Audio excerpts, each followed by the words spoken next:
Hello students, welcome to my channel Physics Guide by Orijit sir. যেরকম আমি তোমাদের কাছে প্রমিস করেছিলাম যে যারা এই ইয়ার নিট 2021 এর 12 সেপ্টেম্বর এক্সাম দিতে চলেছে তাদের জন্য আমি লাস্ট মোমেন্টে কিভাবে তারা ফিজিক্সটাকে প্রিপারেশন নেবে সেই নিয়ে কিছু ডিসকাস করব। তার জন্য আমি ফার্স্ট ক্লাস ভিডিওটা তোমাদের সামনে নিয়ে আসছি। এই ভিডিওটাতে আমরা মূলত ক্লাস 11 পার্টের মেকানিক্সটার উপর ডিসকাস করব, অর্থাৎ ইউনিট অ্যান্ড ডাইমেনশন থেকে শুরু করে motion in 1D, motion in 2D, circular motion, rotational motion, Newton lodge of motion, friction, work per energy, এইসব পার্টগুলোর উপর যেগুলো রয়েছে সেগুলো নিয়ে ডিসকাস করব। প্রত্যেকটা টপিক্সের এই মোমেন্টে জাস্ট 1 মান্থ আমাদের হাতে রয়েছে। কোন কোন পার্টের উপর বেশি করে জোর দেব, কোন পার্ট থেকে নিট 2021 এর উপর কোশ্চেন আসতে পারে সেই নিয়ে আমি তোমাদের সাথে ডিসকাস করব। তোমরা মন দিয়ে সেগুলো দেখবে এবং অবশ্যই তোমরা তোমাদের যে প্রিপারেশন চালিয়ে যাচ্ছ সেটা করার সময় আমার সাজেশন অনুযায়ী এইগুলোর উপর বেশি করে জোর দেবে। আশা করি তাতে তোমরা উপকৃত হবে। আমি নিজে আমার ব্যক্তিগত অভিজ্ঞতা থেকে দেখেছি যে মেকানিক্স পার্টের উপর স্টুডেন্টসদের একটা বিশেষ দুর্বলতা রয়েছে, অর্থাৎ তারা যেন স্কোরটা বেশি তুলে আনতে পারে না। আশা করি এই ক্লাসটা দেখলে তোমাদের এই মেকানিক্স পার্টের থেকে স্কোর কিছু হলেও বাড়বে। তো চলো আমরা ক্লাসটা স্টার্ট করি। প্রথমে মেকানিক্স পার্টের আমাদের প্রথম যেটা চ্যাপ্টারটা আসছে সেটা মন দিয়ে দেখবে। সেটা হচ্ছে unit and dimensions. Unit and dimensions, তার সাথে আসছে যেটা এরর অ্যানালাইসিস।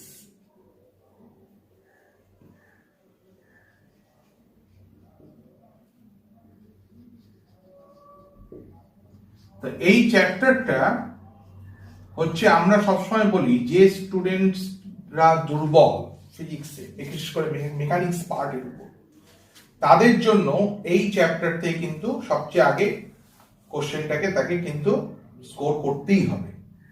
এখন প্রশ্ন হলো যে এই কথা প্রথমেই বলে দিই যে আমাদের এই যে ক্লাস সিরিজটা আমরা দেব তার মূল উদ্দেশ্য হচ্ছে 2021 নিটে যারা টার্গেট করছে তাদের জন্য। সুতরাং এইটা কিন্তু জাস্ট একটা আইডিয়া দেওয়া যাতে তোমরা লাস্ট মোমেন্টে কোন কোন টপিকসের উপর স্ট্রেস দেবে।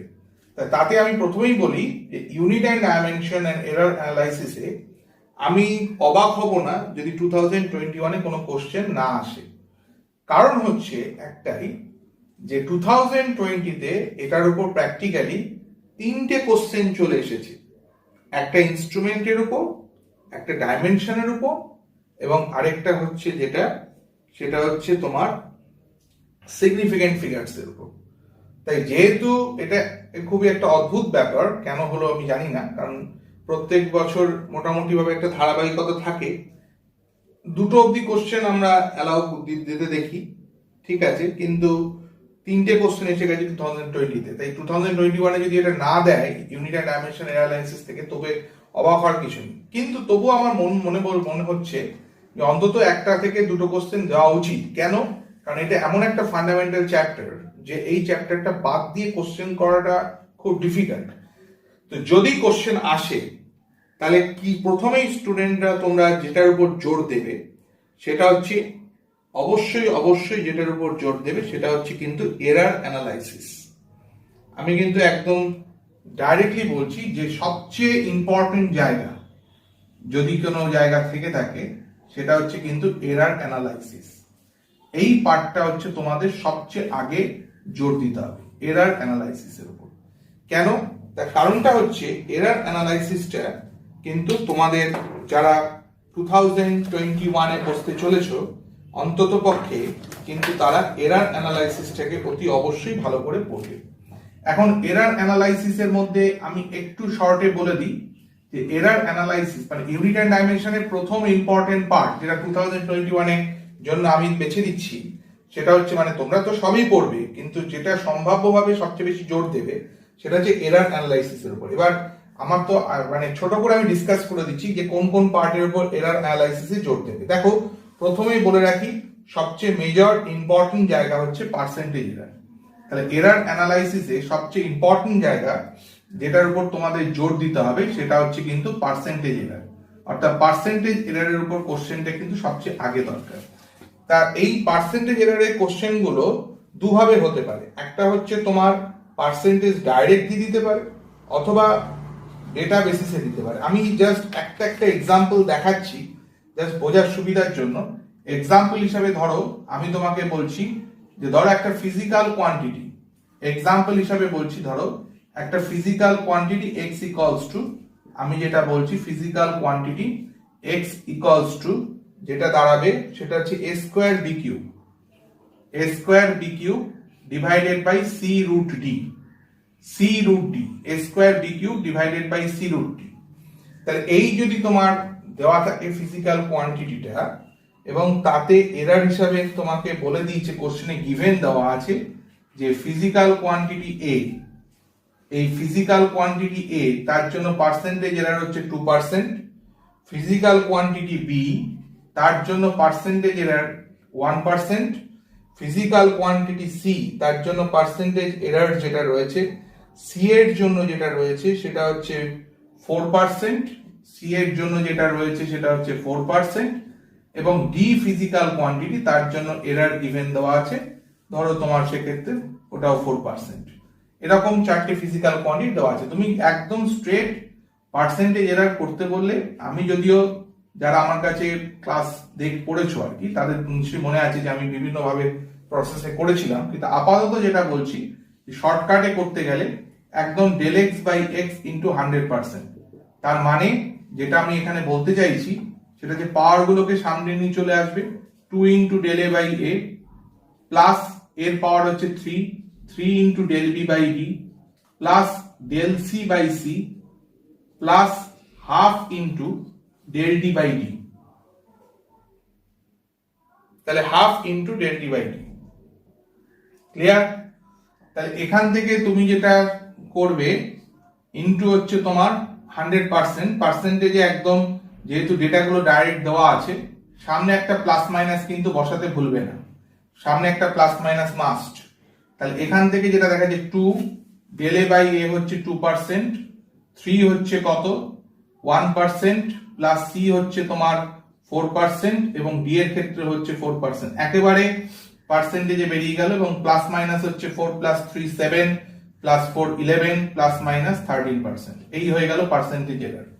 তাহলে এই ক্ষেত্রে তাহলে মনে রাখবে ইউনিট এন্ড ডাইমেনশনের প্রথম ইম্পর্টেন্ট ফ্যাক্টর হচ্ছে এরার অ্যানালাইসিস, যেটা আমি বলছি 2021 এর ডিটের জন্য সবচেয়ে ইম্পর্টেন্ট। এবং তার সাথে সাথে আরো পার্সেন্টেজ এরারের উপর কোশ্চেন নিশ্চয়ই তোমরা প্র্যাকটিস করেছো, সুতরাং সেইগুলো আমি একটু এখানে তোমাদের কাছে তুলে ধরার চেষ্টা করছি পার্সেন্টেজ এরারের উপর।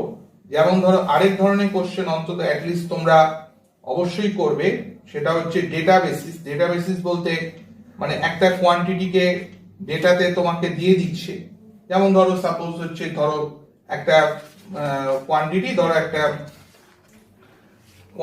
একটা কন্ডাক্টরের মধ্য দিয়ে একটা কারেন্ট পাস করছে, আই কারেন্ট পাস করছে এবং রেজিস্ট্যান্স হচ্ছে ক্যাপিটাল আর। একটা কন্ডাক্টরের মধ্যে দিয়ে আই কারেন্ট পাস করছে, রেজিস্ট্যান্স হচ্ছে ক্যাপিটাল আর। নিশ্চয়ই বুঝতে পারছো আমি কি বলতে চাইছি।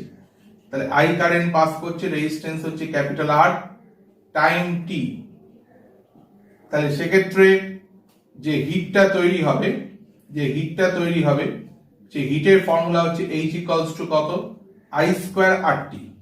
তাহলে পার্সেন্টেজ এরার যদি বের করতে হয় তাহলে del H by H into 100%। ঠিক আছে, এইটা আমরা একবারে যেটা লিখবো সেই পাওয়ারটাকে সামনে নিয়ে এসে del I by I plus del R by R plus del T by T. ঠিক আছে, ইন্টু একবারে 100%। পার্সেন্টেজ করে দিলাম কেন? কারণ কোশ্চেনে তোমাকে ডেটা হিসাবে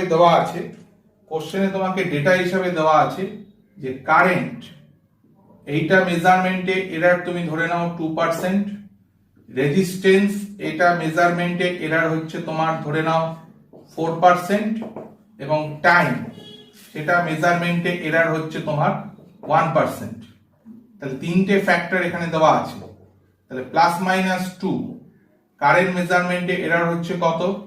কারেন্ট মেজারমেন্টে এরার হচ্ছে 2%, রেজিস্ট্যান্স মেজারমেন্টে এরার হচ্ছে 4%, আর টাইম মেজারমেন্টে এরার হচ্ছে 1%। তাহলে এখান থেকে তুমি যেটা দেখতে পাচ্ছ ±9%। তাহলে এইটা একটা ইম্পর্টেন্ট ফ্যাক্টর, যে কি করে আমরা একটা ফিজিক্যাল কোয়ান্টিটি যেটাকে আমরা জানি, সেই ইকুয়েশনটা আমরা জানি, আমাদের জানা আছে, সেইটাকে আমরা এখানে ইউজ করলাম। আশা করি বোঝা গেছে, ক্লিয়ার? তো এইটা একটা টাইপ।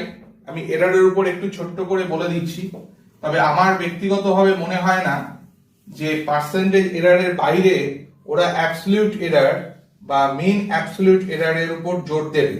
তবে হ্যাঁ, অনেক সময় এররের অ্যামাউন্ট অফ এররও দিতে পারে, এবং অ্যামাউন্ট অফ এররের ক্ষেত্রে তো তোমরা জানোই যে ফিজিক্যাল পার্সেন্টেজটা না করে ধরো অ্যামাউন্ট অফ এরর যদি ক্যালকুলেট করতে দিলেও দিতে পারে।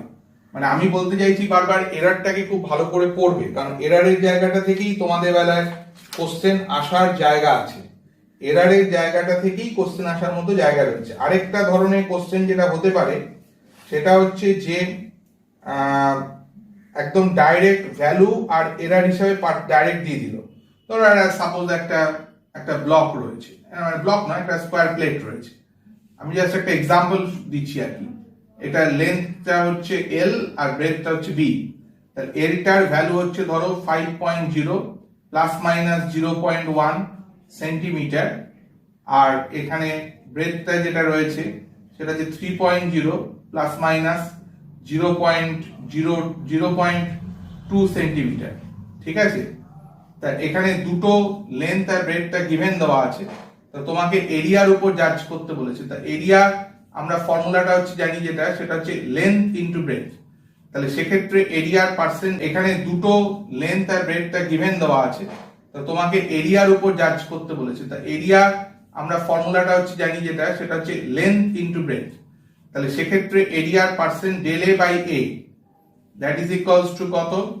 সেখানে তুমি একদম পরিষ্কার যেটা করতে পারো, অ্যাকচুয়াল রুলস যেটা সেটা হচ্ছে বোথ সাইডে লগ নিয়ে নেওয়া। কিন্তু আমার তো এমসিকিউ করার ক্ষেত্রে অত সময় নেই, তবুও যারা আমার ক্লাস ভিডিওটা এখন দেখছো তাদের একটু আইডিয়া দিয়ে দিই। খুব ডিফিকাল্ট এই শর্ট টাইমের মধ্যে এত কিছু আইডিয়া দেওয়া, কারণ আমার ক্লাসটাতে আজকে মেনলি আমি কোনটার উপর জোর দেবো সেগুলো আমি বলছি। তবুও একটু বলে দিই যে এইভাবে আমাদের কিন্তু আসে লগ নিয়ে ডিফারেন্সিয়েট করে। যাই হোক, অনেক সময় যেটা হবে এরিয়া ক্যালকুলেশনে এরার, তাহলে ডেল এ বাই এ, তাহলে ডেল এলটা প্লাস মাইনাস, এই যে এটা রিপ্রেজেন্ট যখন করবে তখন বুঝতে হবে এটা হচ্ছে অরিজিনাল ভ্যালু, এটা হচ্ছে তার এরার। তাহলে প্লাস মাইনাস 0.1 আর অরিজিনাল ভ্যালুটা হচ্ছে 5.0, এরারটা হচ্ছে 0.2, অরিজিনাল ভ্যালুটা হচ্ছে 3.0। হয়ে গেল। যদি তোমাকে পার্সেন্টেজ বলে, একটু বলে দিই, যদি তোমাকে পার্সেন্টেজ বলে তাহলে এটা ইনটু 100% করবে। আমি ছোট করে লিখে দিই, যদি পার্সেন্টেজ এরার ক্যালকুলেট করতে বলে, পার্সেন্টেজ এরার যদি ক্যালকুলেট করতে বলে, তাহলে del A by A into 100%। তাহলে আগের বেলার রাইট হ্যান্ড সাইডে 100% প্রোডাক্ট করছিলাম না কেন? কারণ আগের বেলা ডাইরেক্টলি এরার গুলো দিয়ে দিয়েছিল, ওই জন্য আমি আর 100%টা রাইট সাইডে আমরা কিন্তু মাল্টিপ্লাই করিনি। কিন্তু এখানে আমাদের একদম 100% করে পার্সেন্টেজ এরারটা বের করতে হবে। এটা একটা দিতে পারে, অথবা যেটা দিতে পারে সেটা হচ্ছে অ্যামাউন্ট অফ এরার। তাহলে অ্যামাউন্ট অফ এরার যদি ক্যালকুলেট করতে বলে, সেটা হচ্ছে ডেল এ করে তুমি একটা কাজ করবে, plus minus 0.1 divided by 5.0, 0.2 divided by 3.0, আর এরিয়ার জায়গায় তুমি কি করবে, এল ইনটু বি করে দেবে। তাহলে এত সেন্টিমিটার স্কোয়ার, এটা হচ্ছে অ্যামাউন্ট অফ এরার। অবশ্যই এল আর বি এর জায়গায় 5 × 3 বসে যাবে।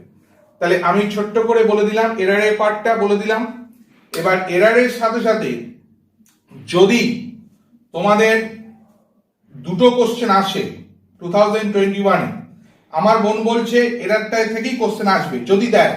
আমি আবারও রিপিট করছি, আনফরচুনেট ব্যাপার, বিশেষ করে যারা একটু উইক ক্যান্ডিডেট তাদেরকে আমি সবসময় বলি যে মেকানিক্স পার্টে অন্তত ইউনিট অ্যান্ড ডাইমেনশন থেকে নাম্বারটা তুলে আনতে হবে। তবে আনফরচুনেট ব্যাপারটা যদি হয়েও না হয়, অর্থাৎ যদি অন্তত একটা কোশ্চেনও দেয়, তার জন্য স্টুডেন্টদের বলছি তোমরা কিন্তু অবশ্যই এরারটার উপর বেশি করে জোর দেবে, প্রথম কথা। সেকেন্ড কথা হচ্ছে, যেটা যদি দুটো কোশ্চেন আসে তাহলে সেকেন্ড যে কোশ্চেনটা আসবে সেটা অবশ্যই ডাইমেনশন থেকে। এবার ডাইমেনশন থেকে আমি একটা কথা বলে দিই স্টুডেন্টসরা, তোমরা আমি দেখেছি যে ডাইমেনশনের চার্ট নিয়ে বা ডাইমেনশন মনে রাখতে অনেক রকম ভয় পাও। আমি কিন্তু পরিষ্কার বলে দিচ্ছি যে 12 এর পার্টে যে টপিকস গুলো আছে তার থেকে চট করে তুমি ডাইমেনশনে কোশ্চেন পাবে না, আমি এটা একটু দায়িত্ব নিয়ে বলতে পারি।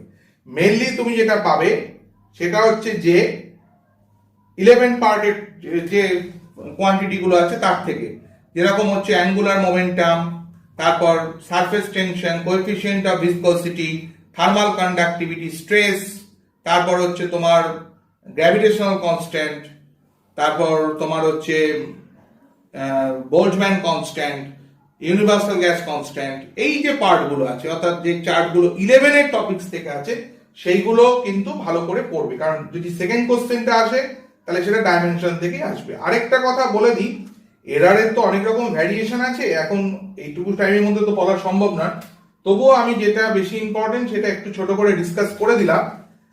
তবুও আমি তোমাকে বলছি আরেকটা জিনিস একটু খেয়াল রাখবে এরার অ্যানালাইসিসের ক্ষেত্রে, সেটা হচ্ছে যে অনেক সময় যেটা দেয় সেটা হচ্ছে ওই কিছু কিছু জায়গায় তোমার কিন্তু স্ট্রেট ফরওয়ার্ড সিগনিফিকেন্ট ফিগার্স সঙ্গে জুড়ে দিয়ে এরারে কোশ্চেন আসে, সেইগুলোকে একটু খেয়াল রাখবে। বিশেষ করে আমি তার জন্য একটা ছোট্ট হিন্টস করে দিচ্ছি।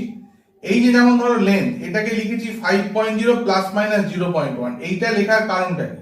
কারণটা হচ্ছে যে ইনস্ট্রুমেন্ট দিয়ে তুমি লেন্থটাকে মেজারমেন্ট করছো তার এফিসিয়েন্সি হচ্ছে পয়েন্টের পর আপ টু 1 ডিজিট অব্দি মেজারমেন্ট করা, তাই এরারটাকেও কিন্তু পয়েন্টের পর সিঙ্গেল ডিজিট অব্দি আমাকে নিতে হবে। তো এই যে ব্যাপারগুলো সেইগুলো কিন্তু একটু খেয়াল রাখবে। মানে অনেক সময় তুমি এরার বের করলে কিন্তু মেইন ডেটাটা যেটা আছে তার পয়েন্টের পর যত ডিজিট অব্দি থাকবে তোমাকে কিন্তু রিপ্রেজেন্টেশন করার সময় ফাইনাল রেজাল্টে পয়েন্টের পর তত ডিজিটই রাখতে হবে, এটা কিন্তু অবশ্যই খেয়াল করবে। আরেক ধরনের ইউনিট এন্ড ডাইমেনশনের উপর জোর দেবে সেটা হচ্ছে কি, কিছু টাইপের কোশ্চেন যেমন ই টু দি পাওয়ার এর পাওয়ারটা, ই এর পাওয়ারটা মানে ই টু দি পাওয়ার সামথিং, এটা যে ডাইমেনশন লেস ধরতে হয়, অর্থাৎ ই এর পাওয়ার যেটা সামথিং যেটা ডাইমেনশন লেস ধরতে হয়, বুঝতে পারছো? সেইগুলোকে অবশ্যই তোমাকে খেয়াল রাখতে হবে যে ই এর পাওয়ারটা হচ্ছে ডাইমেনশন লেস, অর্থাৎ এক্সপোনেনশিয়ালের ফাংশনের পাওয়ারটা ডাইমেনশন লেস ধরে অপারেট করতে হয় এইগুলো।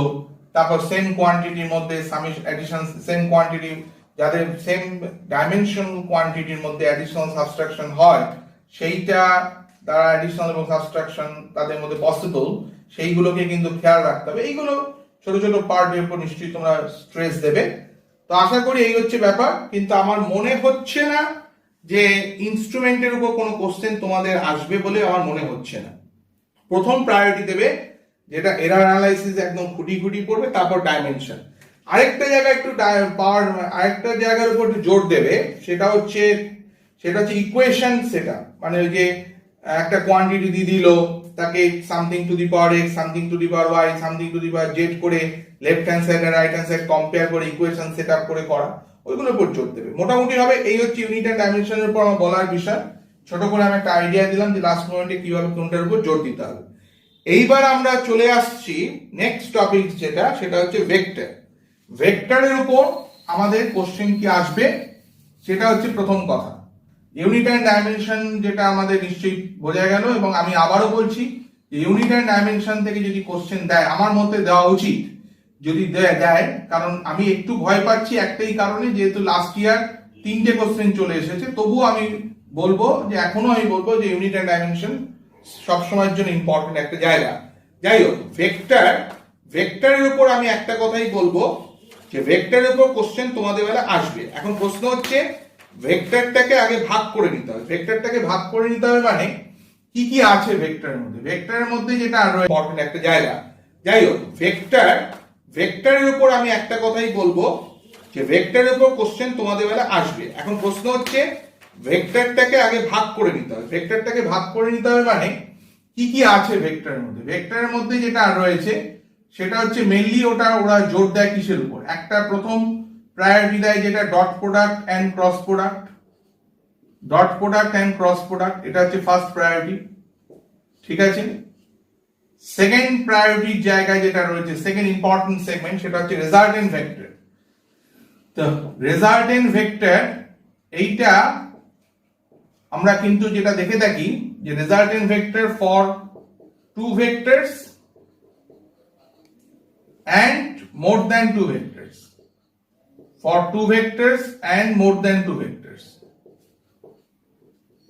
Okay, তাহলে রেজাল্টেন্ট ভেক্টরের যে পার্টটা for two vectors and for more than two vector দুটো পার্টে আসে। থার্ড যেটা রয়েছে সেটা হচ্ছে ভেক্টর সাবট্রাকশন। এই ভেক্টর সাবট্রাকশনের আন্ডারে পড়ে যাচ্ছে কে? সেটা হচ্ছে তোমার রিলেটিভ ভেলোসিটি। তাহলে ভেক্টর সাবট্রাকশনের মধ্যে কে পড়ছে? Relative velocity. ঠিক আছে, আর এর সাথে ইন অ্যাডিশন আরেকটা পয়েন্ট আমরা বলবো, সেটা হচ্ছে condition for minimum distance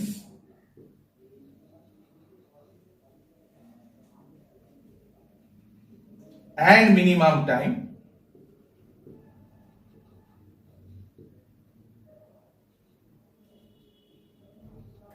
for river and swimmer। এই হচ্ছে চারটে সেগমেন্ট আমরা বললাম। একটা হচ্ছে ডট প্রোডাক্ট ক্রস প্রোডাক্ট, একটা হচ্ছে resultant vector for two vectors and more than two vectors, একটা হচ্ছে ভেক্টর সাবট্রাকশন, আর তার আন্ডারে হচ্ছে relative velocity, condition for minimum distance and minimum time for river and swimmer. বুঝতে পারছো? মিনিমাম ডিস্টেন্স রিভার ক্রসিং এর ক্ষেত্রে আর কি বুঝতে পেরেছো। Condition for minimum distance minimum time for crossing river কার কার ক্ষেত্রে? রিভার আর সুইমারের ক্ষেত্রে। ওকে, তো এইটা আরো অনেক পয়েন্ট আছে ভেক্টরের মধ্যে, আমি অন্তত এই চারটে পয়েন্টকে আমি হাইলাইট করছি। এবার দেখো 2021 এ কি কোশ্চেন আসতে পারে। আমি প্রথমে বলে রাখি যে 100% এখান থেকে কোশ্চেন আসবে ভেক্টর থেকে। এখন আমি যেটা প্রথমেই বলবো যে এইটা আমার মনে হচ্ছে না তোমাদের বেলায় আসবে বলে, মানে ডট প্রোডাক্ট ক্রস প্রোডাক্টটা সামহাও মানে তোমাদের বেলায় ইম্পর্টেন্টটা হারিয়ে গেছে। কেন? কারণ হচ্ছে সেটা হচ্ছে যে এই পোর্শনটা থেকে কোশ্চেন কিন্তু 2020 তে একটা টর্কের উপর এসে গেছে, তাই এই জায়গাটা তুমি বাদ দাও। এবার পড়ে থাকছে, আমি যেটা প্রথম ইম্পর্টেন্সটা দেব সেটা হচ্ছে condition for minimum distance and minimum time. এই পার্টটার উপর মিনিমাম ডিস্টেন্স আর মিনিমাম টাইমে রিভার ক্রসিং এর ক্ষেত্রে এটা হচ্ছে আমি ফার্স্ট প্রায়োরিটি দেবো, আর সেকেন্ড প্রায়োরিটি দেবো সেটা হচ্ছে ভেক্টর সাবট্রাকশনের উপর। রেজাল্টেন্ট ভেক্টর থেকে দিলেও দিতে পারে, মানে যে খুব যে জায়গাটা খুব মানে আমি একদম 100% সিকিউর করতে পারছি না, তবে বেশি আমার মনে হচ্ছে এই দুটো, তারপর থার্ড হচ্ছে এইটা। মানে আমি যেটা বলতে চাইছি সোজা কথা, যে অনেকে একটা আইডিয়া আছে যে ডট প্রোডাক্ট ক্রস প্রোডাক্ট করলেই হয়ে যাবে, আমার মনে হয় না ওখান থেকে বা কোশ্চেন আসবে বলে। তাহলে এবার বাকি যে পার্টটা পড়ে রয়েছে সেই পার্টের উপর আমি একটু বলি যে কিভাবে তোমাদেরকে লাস্ট মোমেন্টে পড়তে হবে। আমি ডট আর ক্রসটা পড়বে কিন্তু মনে হয় চান্স কম। তো যাই হোক, কন্ডিশন ফর মিনিমাম ডিস্টেন্স আর মিনিমাম টাইম, এই জায়গাটাতে একটু বলে রাখি যে আমি একটু একটু করে আলোচনা করে দিই যাতে অন্তত তোমরা বুঝতে পারো কোন জায়গাটার উপর আমি জোর দিচ্ছি। তাহলে রিভার ক্রসিং কিভাবে করব? মিনিমাম ডিস্টেন্সে। তাহলে রিভার ক্রসিং যেটা হবে সেটা হচ্ছে মিনিমাম ডিস্টেন্স। তাহলে রিভার ক্রসিং মিনিমাম ডিস্টেন্সে হতে গেলে যেটা আমি বারবার বলেছি যে যদি একজন এখান থেকে একজন যদি সুইমার স্টার্ট করে তাহলে তার প্রবলেম নেই, সোজা সে ভাববে যে আমি স্ট্রেট যাব, কিন্তু স্ট্রেট সে যেতে পারবে না, কারণ আলটিমেটলি যে রিভারের কারেন্ট তাকে ডেভিয়েট করে দেবে। তা রিভারের কারেন্ট যদি তাকে ডেভিয়েট করে দেয় তাহলে উপায়টা কি? উপায়টা হচ্ছে তাকে ইনক্লাইন্ড ওয়েতে স্টার্ট করতে হবে। তো সেই যদি ইনক্লাইন্ড ওয়েতে স্টার্ট করে তাহলে এই ডাইরেকশনে যেটা যাচ্ছে সেটা হচ্ছে, তাহলে এখানে ভেলোসিটি অফ সুইমার, তাহলে আমি এখানে ভেলোসিটি অফ সুইমার বলে লিখেই দিই। তাহলে ভেলোসিটি অফ সুইমার এখানে আমরা কনসিডার করছি ইউ, আর রিভার যেটা মুভমেন্ট করছে তার কারেন্টের যে ভেলোসিটি সেটাকে আমরা কনসিডার করছি অ্যাজ এ ভি। তাহলে এই ডাইরেকশনে যেটা যাচ্ছে সেটা হচ্ছে, তাহলে এখানে ভেলোসিটি অফ সুইমার, তাহলে আমি এখানে ভেলোসিটি অফ সুইমার বলে লিখেই দিই। তাহলে ভেলোসিটি অফ সুইমার এখানে আমরা কনসিডার করছি ইউ, আর রিভার যেটা মুভমেন্ট করছে তার কারেন্টের যে ভেলোসিটি সেটাকে আমরা কনসিডার করছি অ্যাজ এ ভি। তাহলে মনে রাখতে হবে, আমি যেটা মনে করি যে এই দুটো ভেক্টরের যে রেজাল্টেন্ট ভেক্টর ক্যাপিটাল আর, তাহলে মিনিমাম ডিস্টেন্সে ক্রস করার মেইন কন্ডিশন হিসেবে আমরা যেটা বলবো, মিনিমাম ডিস্টেন্সে ক্রস করার মেইন কন্ডিশন হিসেবে যেটা বলবো সেটা হচ্ছে রেজাল্টেন্ট ভেলোসিটি যেটা রয়েছে, সেই রেজাল্টেন্ট ভেলোসিটি ক্যাপিটাল আর ভেক্টরকে অবশ্যই ভি ভেক্টরের সাথে কি হবে, পারপেন্ডিকুলার হতে হবে। তাহলে কন্ডিশন হিসাবে যেটা আমরা বলবো, যে রিভার ক্রসিং এর মেইন কন্ডিশন হিসাবে যেটা আমরা বলবো, যে রিভার ক্রসিং এর মেইন কন্ডিশন হচ্ছে যেটা resultant velocity capital R vector তাকে ভি ভেক্টরের সাথে পারপেন্ডিকুলার হতে হবে। তাহলে সেক্ষেত্রে কি হবে, সে কি করছে, স্ট্রেট চলে যাবে, এবং এটাই অবশ্যই মিনিমাম ডিস্টেন্স। কিন্তু ও যদি শুরু থেকেই স্ট্রেট থাকতো তাহলে কারেন্ট তাকে কি করতো, ডেভিয়েট করে দিত, অর্থাৎ রেজাল্টেন্ট ভেক্টর থেকে এইদিকে নিয়ে চলে যেত। সেটা কখনোই মিনিমাম ডিস্টেন্স হতে পারে না। একজন যদি এখান থেকে স্টার্ট করে তার মিনিমাম ডিস্টেন্সটা কিন্তু স্ট্রেট এইটাই হবে। তো এইটাই যদি কনসেপ্ট হয় তো ডেফিনেটলি আমরা যেটা বলতে পারি সেটা হচ্ছে এইটা ইউ ভেক্টর হলে এটাও ইউ ভেক্টর। তাহলে আমরা এখান থেকে পাইথাগোরাস থিওরেম যদি অ্যাপ্লাই করি, তাহলে U square equals to V square plus R square. তাহলে resultant velocity R equals to কত, root under of U square minus V square. এখান থেকে তুমি যেটা করবে টাইমটা কত, D divided by root under of U square minus V square. এটা হচ্ছে টাইম। অনেক কিছু আলোচনা করা আছে কিন্তু এই শর্ট টাইমের মধ্যে অতটা সম্ভব না, জাস্ট আমি একটা হালকা হিন্টস করে দিলাম। আরেকটা যেটা দিতে পারে সেটা হচ্ছে অ্যাঙ্গেল, অর্থাৎ রিভারকে ক্রস করার জন্য সে কত অ্যাঙ্গেলে স্টার্টটা করবে। তা ধরে নাও ভার্টিক্যালের সাথে আলফা অ্যাঙ্গেলে স্টার্ট করছে, তো আমরা ডেফিনেটলি যেটা বলতে পারি এইটা ভি ভেক্টর হলে এটাও ভি ভেক্টর। তাহলে এখান থেকে যেটা আমরা বলতে পারি সেটা হচ্ছে যে এটা আলফা অ্যাঙ্গেল ক্রিয়েট করেছে, বুঝতে পারছো নিশ্চয়ই। এটা ইউ ভেক্টর, এটা ভি হলে এটা ভি। তাহলে আমরা এখান থেকে যেটা বলতে পারি সেটা হচ্ছে sine alpha that is equals to কত, V by U. Sine alpha equals to V by U, বুঝতেই পারছো।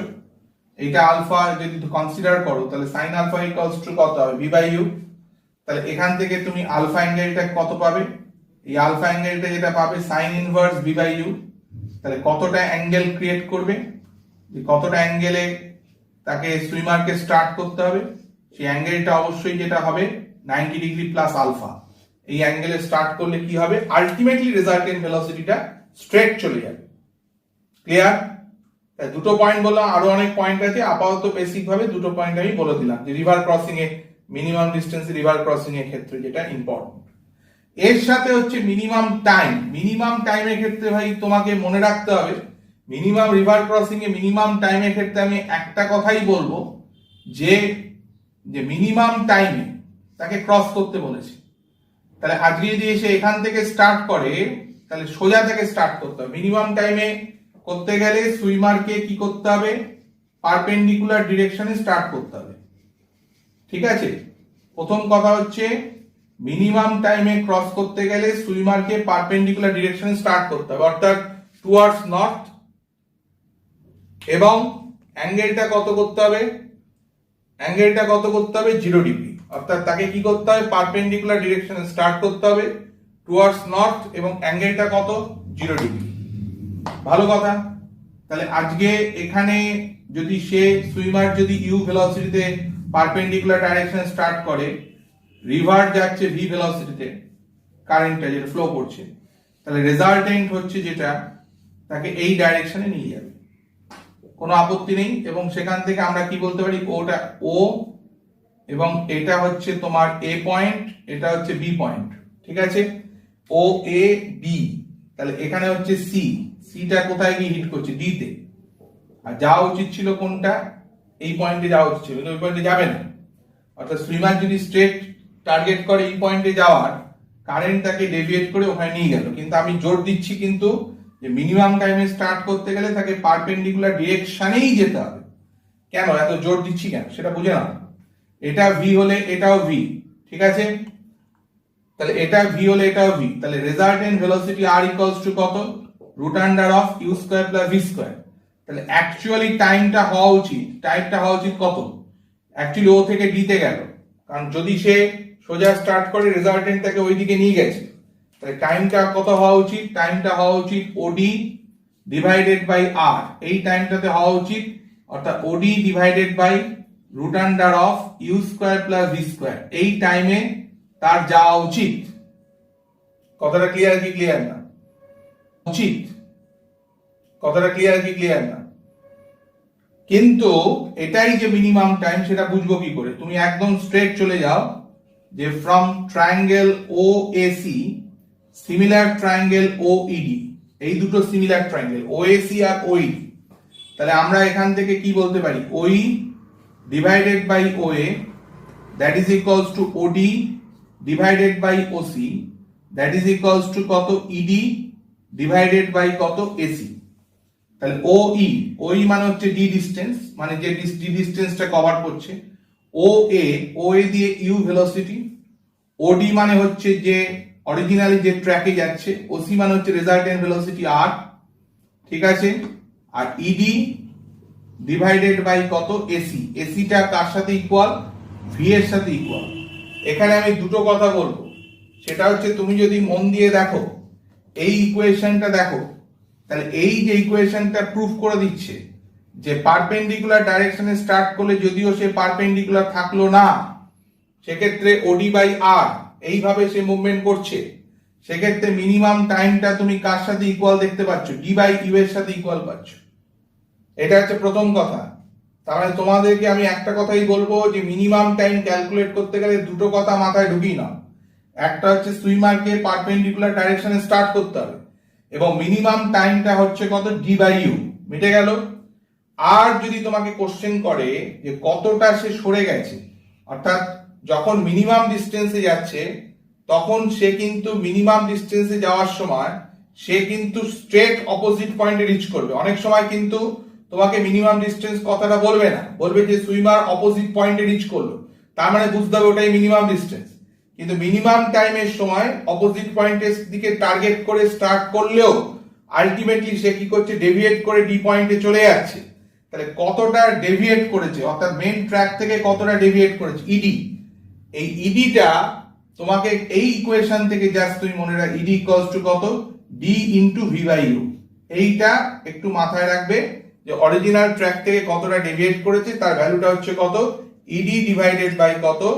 ইডি ডিভাইডেড বাই কত? D ED equals to D into V by U. ডিটা হচ্ছে টোটাল ডিসটেন্স, ভি আর U এর মধ্যে একটা কিছু রিলেশন বলে দেবে, তুমি সেখান থেকে ক্যালকুলেট করে নেবে। যাই হোক, শর্ট টাইমের মধ্যে আমরা যতটা পারলাম, তোমাদের বেলা সবচেয়ে ইম্পর্টেন্ট জায়গা সেটা হচ্ছে রিভার ক্রসিং, সেটার উপর ডিসকাস করলাম।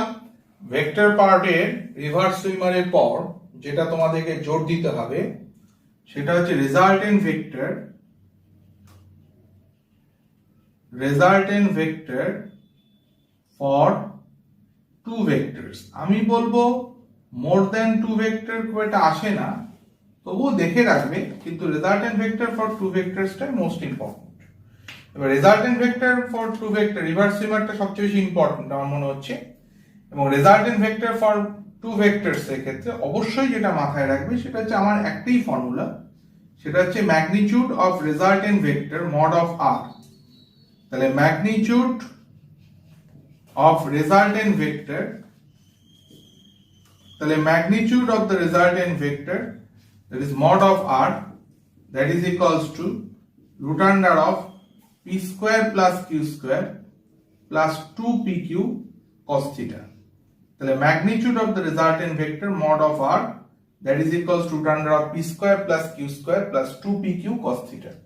এইটা তোমার বেসিক ফর্মুলা, এটার উপর যদি জোর দিয়ে কোশ্চেন আসবে। এবং আরেকটা পার্ট যেটা মোস্ট ইম্পর্টেন্ট সেটা হচ্ছে রেজাল্টেন্ট ভেক্টর ক্যাপিটাল আর। এইটা দুটো ভেক্টরের সামেশন, একটা পি এবং একটা কিউ।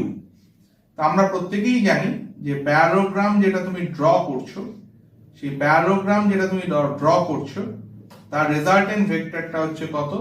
Capital R vector. তাহলে R vector that is equals to P vector plus Q vector, অর্থাৎ resultant vector capital R vector equals to P vector plus Q vector, এবং অতি অবশ্যই যেটা মাথায় রাখতে হবে যে পি আর কিউ ভেক্টরের মধ্যে অ্যাঙ্গেল হচ্ছে থিটা, এবং আর ভেক্টর এখানে কিউ ভেক্টরের সাথে কত অ্যাঙ্গেল ক্রিয়েট করেছে, আলফা। তাহলে পি ভেক্টর এটা হচ্ছে তোমার কিউ ভেক্টর, তাহলে পি ভেক্টর কিউ ভেক্টর এটা হচ্ছে রেজাল্টেন্ট ভেক্টর ক্যাপিটাল আর। তাহলে রেজাল্টেন্ট ভেক্টর যে অ্যাঙ্গেল ক্রিয়েট করেছে tan alpha equals to P sin theta divided by Q plus P cos theta. এই ফর্মুলাটাও তোমার কিন্তু ইম্পর্টেন্ট।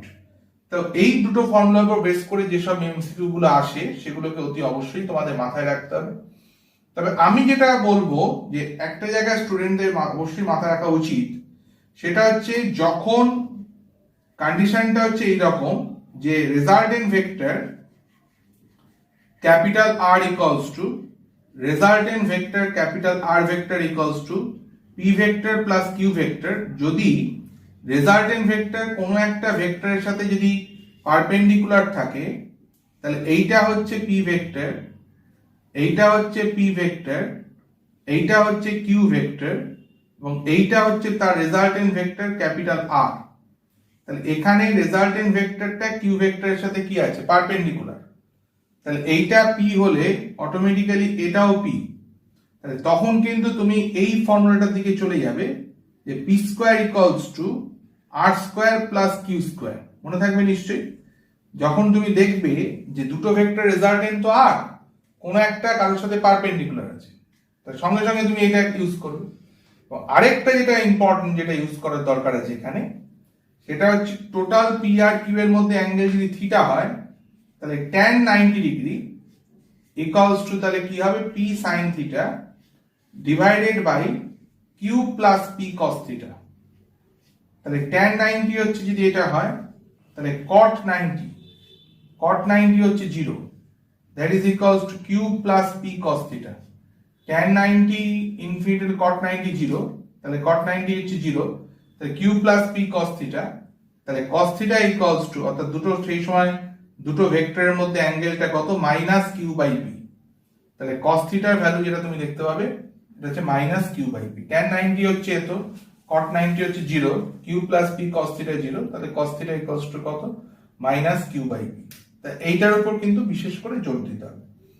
আরেকটা জিনিস যেটা জোর দিতে হবে সেটা হচ্ছে কতগুলো থিওরিটিক্যাল কোশ্চেন ভেক্টরের মধ্যে থাকে। যেমন ধরো যে মিনিমাম দুটো ভেক্টর কোপ্ল্যানার, অর্থাৎ একই প্লেনে রয়েছে, দুটো ভেক্টর রেজাল্টেন্ট 0 হতে পারে যদি দুটো ইকুয়াল ভেক্টরস হয়, মানে টু ইকুয়াল ভেক্টরস।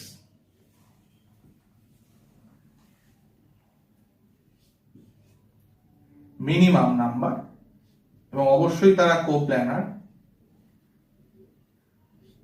তাহলে তার রেজাল্টেন্ট 0 হতেই পারে, কারণ 180 ডিগ্রি অ্যাঙ্গেলে দুটো ইকুয়াল ভেক্টর কাজ করলে রেজাল্টেন্ট 0 হতে পারে। এইটার ক্ষেত্রে যদি আমরা চলে যাই আনইকুয়াল ভেক্টরস যদি নাও, তাহলে আনইকুয়াল ভেক্টরস যদি হও এবং কোপ্ল্যানার যদি হয়, তাহলে একটা ট্রায়াঙ্গেলে একই অর্ডারে যদি পি কিউ এস তিনটে ভেক্টর ইউজ করে, তা তিনটে ভেক্টরের সামেশন 0 হবে। আবার তুমি ধরো মিনিমাম কোপ্ল্যানার নন কোপ্ল্যানার 4 ভেক্টরস যদি হয়, তাহলে তাদের রেজাল্টেন্ট 0 হতে পারে। তো এই ধরনের ছোট ছোট কোশ্চেন যেগুলো তোমরা পড়েছো সেগুলোকে অবশ্যই বলবে। অনেক কিছু বলতে ইচ্ছা করছে শেখাতে, কিন্তু এই শর্ট ইয়ের মধ্যে সম্ভব নয়। তবে আমি বেসিক ছুঁয়ে যাচ্ছি যাতে বুঝতে পারো অন্তত যে লাস্ট পয়েন্টে কোনগুলোর উপর স্ট্রেস দিতে হবে। তো ভেক্টরে এই পার্টটার উপরে অবশ্যই জোর দেবে। তারপরে যেটা পড়ে থাকবে সেটা হচ্ছে রিলেটিভ ভেলোসিটি, ভীষণ ইম্পর্টেন্ট তোমাদের বেলায়। রিলেটিভ ভেলোসিটিটা আমি অবশ্যই বলবো খুব ভালো করে দেখবে। এবং রিলেটিভ ভেলোসিটিটা যেহেতু মানে অনেকগুলো জিনিসের সাথে যুক্ত, মানে 1ডির সাথেও রিলেটিভ ভেলোসিটি যুক্ত, ভেক্টরের সাথেও যুক্ত, তবে অনেকগুলো পার্ট আছে, সেগুলোকে অতি অবশ্যই ভালো করে দেখবে। রিলেটিভ ভেলোসিটি কিন্তু তোমাদের বেলায় খুব খুব ইম্পর্টেন্ট, ঠিক আছে? এবং রিলেটিভ ভেলোসিটিতে আমি একটা কথাই বলবো যে রিলেটিভ ভেলোসিটি প্রবলেম সলভ করার জন্য তোমরা যে টেক্সট বুক তোমরা পড়ে অভ্যস্ত ক্লাস 11 থেকে, সেই টেক্সট বুকের প্রবলেমস গুলোই করবে। এমসিকিউ থেকে বেশি টেক্সট বুকের প্রবলেমসটা রিলেটিভ ভেলোসিটিতে তোমাকে বেশি হেল্প করবে বলেই আমার মনে হয়। মোশন ইন ওয়ান ডাইমেনশন আর মোশন ইন টু ডাইমেনশনের মধ্যে প্রজেক্টাইল মোশন, এই দুটো পার্টের মধ্যে আমি তোমাদের বেলায় যেটা বলবো সেটা হচ্ছে মোশন ইন 1D বা 2D। 2Dর মধ্যে আমি সার্কুলারটাকে ধরছি না, সার্কুলারটা আমি পরবর্তীকালে আলোচনা করব। অর্থাৎ আমি বলতে চাইছি মোশন ইন 1 ডাইমেনশন। তাহলে মোশন ইন 1 ডাইমেনশন এইটা একটা পার্ট, আর তার সাথে যুক্ত হচ্ছে কে, তার সাথে যুক্ত হচ্ছে প্রজেক্টাইল মোশন। 2D থেকে আমি প্রজেক্টাইল মোশনকে নিচ্ছি, ঠিক আছে? সার্কুলার মোশনটা এক পরে আলোচনা করব। তাহলে মোশন ইন 1 ডাইমেনশন আর প্রজেক্টাইল মোশন, এই যে দুটো ফেজ, ঠিক আছে? যদি আমার মনে হয় ব্যক্তিগতভাবে দুটো থেকে যে কোনো একটা কোশ্চেন আসবে, আইদার মোশন ইন 1 ডাইমেনশন অথবা প্রজেক্টাইল মোশন। সার্কুলার মোশন থেকে আসবে কি আসবে না সেটা পরবর্তীকালে আমি বলবো। আপাতত যেটা বলি যে motion in 1 dimension plus projectile motion. এবার মোশন ইন 1 ডাইমেনশনে কোশ্চেন প্যাটার্নটা ভাগ হচ্ছে কিভাবে সেটা আগে দেখো। প্রথম হচ্ছে ক্যালকুলাস। ক্যালকুলাস পার্টটা কোথায় কার জন্য অ্যাপ্লিকেবল, অর্থাৎ ক্যালকুলাস পার্টটা অ্যাপ্লিকেবল কার জন্য? প্রথম তোমরা প্রত্যেকেই জানো, সেটা হচ্ছে নন ইউনিফর্ম মোশনের জন্য ক্যালকুলাস পার্টটা ইম্পর্টেন্ট। তাহলে নন ইউনিফর্ম মোশনের জন্য ক্যালকুলাস পার্টটা ইম্পর্টেন্ট। আরেকটা হচ্ছে যেটা কনস্ট্যান্ট অ্যাক্সিলারেশনে যখন যাচ্ছে, কনস্ট্যান্ট অ্যাক্সিলারেশনে যখন কোনো মোশন হচ্ছে এবং তার মধ্যে কে কে রয়েছে, s equals to ut plus half at square, ঠিক আছে? তারপর হচ্ছে তোমার যেটা রয়েছে v square equal to u square plus 2as, বা যেটা রয়েছে v equals to u plus at, এবং t এর টাইমে যে ডিসটেন্স অর্থাৎ st equals to u plus half a into 2t minus 1, এইটা একটা part. Motion under gravity, motion under gravity এটা একটা পার্ট, বুঝতে পারছো? Motion under the gravity relative ভেলোসিটির সাথে connected MCQ, relative velocity plus 1D motion, relative velocity plus 1D motion, এইটা আরেকটা very important segment, ঠিক আছে? আরেকটা হচ্ছে তোমার গ্রাফ, এই গ্রাফের পার্টে। তাহলে এই হচ্ছে তোমাদের 1D মোশনের কোশ্চেন প্যাটার্ন, অর্থাৎ এমসিকিউ পার্ট যেটা ব্রেক করা থাকে। তার মধ্যে আমি তোমাকে বলে দিই যে মোশন আন্ডার দ্য গ্র্যাভিটি এই পার্টটা আমি বলবো তোমাদের বেলায় ইম্পর্টেন্ট নয়, অতটা ইম্পর্টেন্ট নয়, ঠিক আছে? তাহলে মোশন আন্ডার দ্য গ্র্যাভিটি যদি তোমাদের বেলায় ইম্পর্টেন্ট না হয়, তাহলে আর কি পার্ট পড়ে রয়েছে? মোশন আন্ডার দ্য গ্র্যাভিটি তোমাদের বেলায় ইম্পর্টেন্ট না থাকলে আমি যেটা তোমাদের বেলায় সবচেয়ে ইম্পর্টেন্ট বলে মনে করছি, যদি মোশন ইন 1D থেকে কোশ্চেন আসে, সেটা হচ্ছে ক্যালকুলাস পার্ট। এই ক্যালকুলাস পার্ট থেকে কোশ্চেন আসার যথেষ্ট সম্ভাবনা আছে। গ্রাফ থেকে অতটা আমি জোর দেব না, চান্স খুবই কম, কারণ গ্রাফটা এত বেসিক যে এখন বর্তমানে কোশ্চেন আসে না। তবে পড়ে রেখো, ঠিক আছে? যদি 1D মোশন দিয়ে কোশ্চেন আসে, তো এই পাঁচটার বাইরে তো ভাগ থেকে কোশ্চেন আসবে না, তার মধ্যে মোশন আন্ডার দ্য গ্র্যাভিটি আমি বাদ দিয়ে দিলাম। এবার ক্যালকুলাসটা বেশি ইম্পর্টেন্ট আমি বলছি, আর এই যে চারটে ফর্মুলা তার উপর বেস করে প্রবলেমস, এটাকেও স্ট্রেস দিতে হবে, কারণ এখান থেকেও কোশ্চেন আসতে পারে, ঠিক আছে?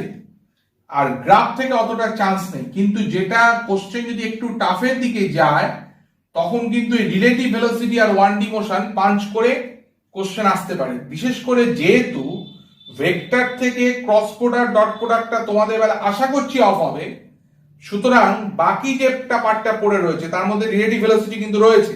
কোশ্চেন সেট করার সময় রিলেটিভ ভেলোসিটিকে 1Dর সাথেও কিন্তু পাঞ্চ করে কিন্তু তোমাদের বেলায় কোশ্চেন আসতে পারে।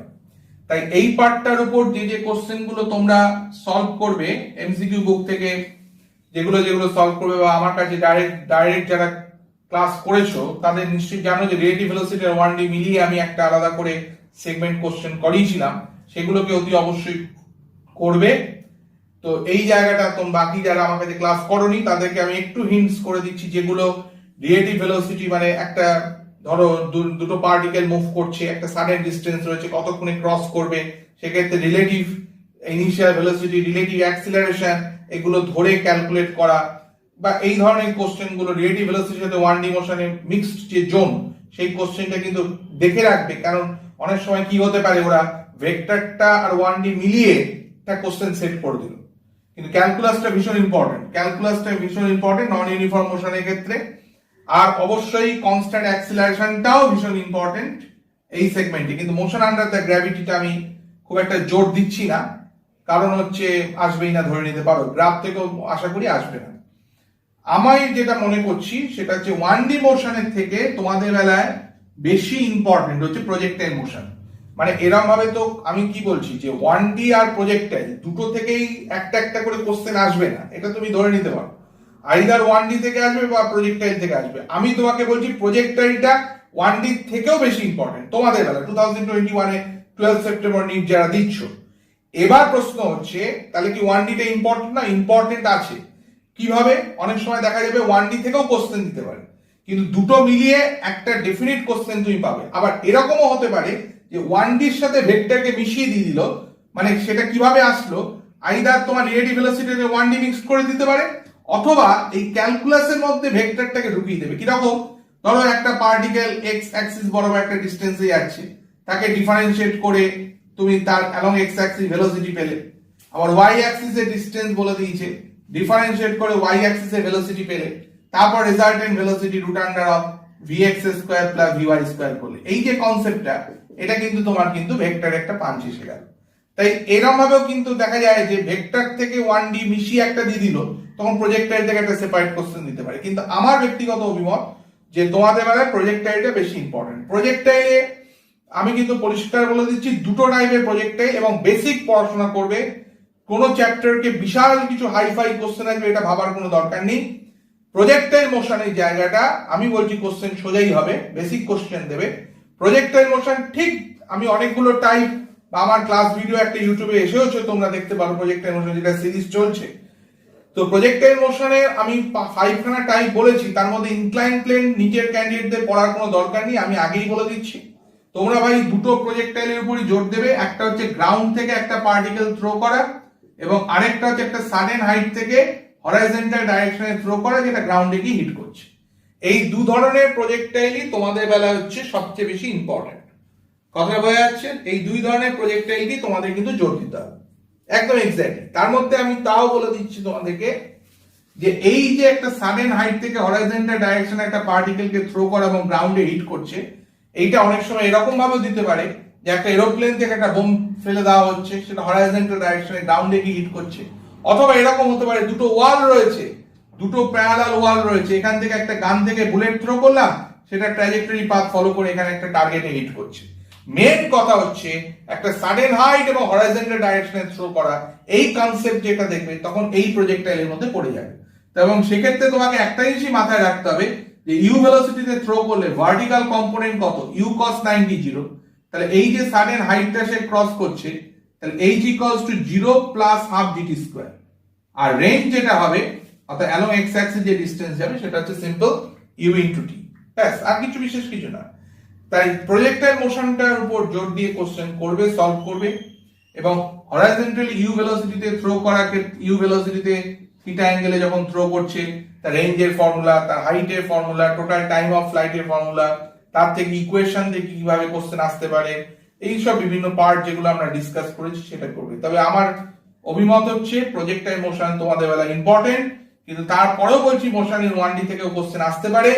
মোশন আন্ডার দ্য গ্র্যাভিটি ধরে নাও আসবে না, গ্রাফও ধরে নিতে পারো আসবে না। ক্যালকুলাসটা ইম্পর্টেন্ট, কনস্ট্যান্ট অ্যাক্সিলারেশনের উপর ছোট ছোট নিউমেরিক্যালস গুলো ইম্পর্টেন্ট, আর রিলেটিভ ভেলোসিটি আর 1D পাঞ্চ করেও কিন্তু আসতে পারে। তাই এই সেগমেন্টটাকেও আমি বলবো আজকে যে ক্লাসটাতে আমরা তিনটে পোর্শনের উপর ডিসকাস করলাম, একটা হচ্ছে ভেক্টর, একটা হচ্ছে unit and dimension error analysis, আরেকটা হচ্ছে motion in 1D and projectile. তো মোটামুটি ভাবে আমরা যদি পরিকল্পনা নিই, একটা ক্যান্ডিডেট যারা নিট 2021 দিতে চলেছিল, তাতে ইউনিট এন্ড ডাইমেনশন একটু গড়বড় হয়ে গেছে, কারণ গত বছর 3টে কোশ্চেন এসে গেছে। যদি কোশ্চেন না দেয় তারপরও আমি বলছি ভাই কোশ্চেন আসবে, আমার মন বলছে। যদি দেয় মিনিমাম একটা থেকে দুটো, মানে আমি ধরে নিচ্ছি ইউনিট এন্ড ডাইমেনশন থেকে 4 to 8 মার্কস, ঠিক আছে? ইউনিট এন্ড ডাইমেনশন থেকে 4 to 8 মার্কস, আমি বারবার বলছি, মন দিয়ে শুনবে। সেটা হচ্ছে আজকের ক্লাসে আমি কি কি ডিসকাস করলাম। Unit and dimension, vector, 1D আর 2D, এই তো আমরা তিনটে পার্টের উপর তোমাকে একটা করলাম। এবার হচ্ছে প্ল্যানিং এর প্রশ্ন। প্ল্যানিংটা কি হবে? ইউনিট অ্যান্ড ডাইমেনশন থেকে ধরে নাও একটা কোশ্চেন, লাক ভালো থাকলে দুটো কোশ্চেন। কেন লাক ভালো থাকে কথাটা বললাম? কারণ যারা ফিজিক্সে একটু উইক, বিশেষ করে মেকানিক্সটাকে ভয় পাও, তাদের যদি ইউনিট অ্যান্ড ডাইমেনশন থেকে বেশি কোশ্চেন আসে বেনিফিট বেশি, কারণ এখান থেকে স্কোর করতেই হবে। তার মানে আমি পরিষ্কার বলছি, যারা ফিজিক্সে উইক, যারা স্ট্রং, আমি কিন্তু বলছি এখান থেকে 4 to 8 মার্কস আমাকে কিন্তু তুলে আনতেই হবে। মানে যদি একটা কোশ্চেন আসে তাহলে 4 মার্কস 100% সিকিউর করতে হবে, দুটো কোশ্চেন আসলে 8 মার্কস 100% সিকিউর করতে হবে। ভেক্টর থেকে ক্রস প্রোডাক্ট ডট প্রোডাক্ট থেকে আসার চান্স কম। বাকি যে পার্ট আমি বলবো যে খুব একটা কিছু টাফ নয়, ওখান থেকেও কোশ্চেন পারা যায়, ওখান থেকে একটা কোশ্চেন পারবে, মানে হচ্ছে 4 মার্কস ওখান থেকেও তোমাকে সিকিউর করতে হবে। পড়ে থাকলো হচ্ছে 1D আর 2D। 1D আর 2D থেকে ধরে নাও একটা কোশ্চেন আসবে, সেখান থেকে 4 মার্কস আসছে, তার মানে ম্যাক্সিমাম 12 অথবা 16 মার্কস হচ্ছে তোমার কিন্তু আজকে ক্লাসের উপর ডিসকাশন হয়ে গেল। যারা ফিজিক্সের উইক তাদের যদি 16 মার্কস আসে, তাহলে 16 এর মধ্যে অন্তত 12 মার্কস এখান থেকে তুলে আনতেই হবে। এবার বক্তব্য হলো 4 নম্বর কমালাম কেন? কমালাম এই কারণে 1D আর 2D থেকে হয়তো যে কোশ্চেনটা আসলো সেটা দেখা গেল তোমরা ধরলাম পারলে না, সেই জন্য একটা 4 মার্কস আমি বাদ দিয়ে রাখলাম। কিন্তু আমি বলবো যে এই জায়গাটা, এই জোনটা থেকে কিন্তু কোশ্চেন যদি 16 মার্কস আসে বা 12 যাই থাকুক না কেন, চেষ্টা করবে টোটালটা তুলে আনার। কেন বলো তো? কারণ এর পরের সেগমেন্টে যারা পড়ে রয়েছে, অর্থাৎ rotational motion, work per energy, তারপর neutral laws of motion, friction, centre of mass, circular motion, সেগুলো থেকে কোশ্চেন একটু কম্পেয়ার করলে ডিফিকাল্ট জোনের দিকে যায়। তাই জন্য আমি বলবো যে এই জোনটার উপর যে কোশ্চেন গুলো আসবে ম্যাক্সিমাম 16 মার্কস, মিনিমাম 12 মার্কস, এটা আমাদেরকে 100% পেতেই হবে। এই মানসিকতা নিয়ে পড়বে, ভয় পাওয়ার কিছু নেই, বেসিক কোশ্চেন পড়বে, বিরাট কিছু কঠিন কোশ্চেন এখান থেকে আসবে না। আশা করি তোমাদের ক্লাসটাকে ভালো লাগলো, এবং আমরা এখানেই এন্ড করছি আজকের ক্লাসটা। তবে আমি যাওয়ার আগে একটা কথাই বলে যাচ্ছি যে মনের মধ্যে কনফিডেন্স সবসময় রাখবে। তুমি কোনো মতেই উইক স্টুডেন্ট নও, এটা মনে রাখবে। এবং যখন নিট এক্সাম দিতে চলেছো, মনের মধ্যে আত্মবিশ্বাস থাকাটা জরুরি। সাকসেস তোমাকে পেতেই হবে, এই মানসিকতা নিয়ে তোমাদের কিন্তু প্রত্যেক দিন পড়াশোনা করতে হবে, কোনো টেনশনের কোনো কারণ নেই। ওকে স্টুডেন্টস, আমরা এখানেই আমাদের ফার্স্ট ক্লাস, যেটা তোমাদের জন্য আমি রাখলাম মেকানিক্সের উপর টোটাল ডিসকাশন, যে কিভাবে এখন এই নিট 2020 লাস্ট মোমেন্টের প্রিপারেশনের জন্য মেকানিক্স তোমাদের কি করে হেল্প করবে, সেই নিয়ে আমি তোমাদেরকে একটা আইডিয়া দেওয়ার চেষ্টা করলাম। একটা জিনিস তোমাদেরকে বলবো যে তোমরা তোমাদের আত্মবিশ্বাসটা এই 1 মাস যেটা রয়েছে একদম কোনোভাবেই যেন কমতে দেবে না। সবসময় মনে রাখবে যে তোমরা নিট ক্র্যাক করবেই, তোমরা ডক্টর হবেই, এবং এই মেডিকেলে তোমরা চান্স পাবেই। এই বিশ্বাসটা সবসময় মনের মধ্যে রাখবে। কোনো সাবজেক্টে নিজেকে দুর্বল মনে করবে না, মনে করবে যে হ্যাঁ আমি প্রিপেয়ার্ড। এবং যদি যে জায়গাটা তোমার মনে হবে যে এখনো তুমি দুর্বল রয়েছো, সেটাকে আরো বেশি করে পড়ো, প্রত্যেকটা দিনের প্রতিটা মুহূর্তকে ব্যবহার করার চেষ্টা করো। এবং আজকের ক্লাসের যে মূল বিষয়বস্তুটা ছিল, অর্থাৎ মেকানিক্সের উপর আমি যেটা তোমাদের আইডিয়া দিলাম, সেটাকে সুন্দর করে আগামী 7 ডেজের মধ্যে রেডি করে ফেলো, যাতে আমি নেক্সট ক্লাস ভিডিওতে আমরা পরবর্তী টপিকস নিয়ে তোমাদেরকে একটা আইডিয়া দিতে পারি। যারা আমার ক্লাস ভিডিওটা দেখলে যদি ভালো লেগে থাকে একটা লাইক করবে, এবং অবশ্যই তোমার বন্ধু বান্ধব যারা এই নিট 2021 দিতে চলেছে তাদেরকেও শেয়ার করবে, যাতে সবাই উপকৃত হতে পারে এবং সবাই তাদের ড্রিম পূর্ণ করতে পারে। Best of luck. Thank you for watching this video. ভিডিওটি ভালো লেগে থাকলে একটা লাইক করে দেবে, শেয়ার করে দিও তোমার বন্ধুদের সাথে, এবং চ্যানেলটি সাবস্ক্রাইব করতে ভুলো না কিন্তু।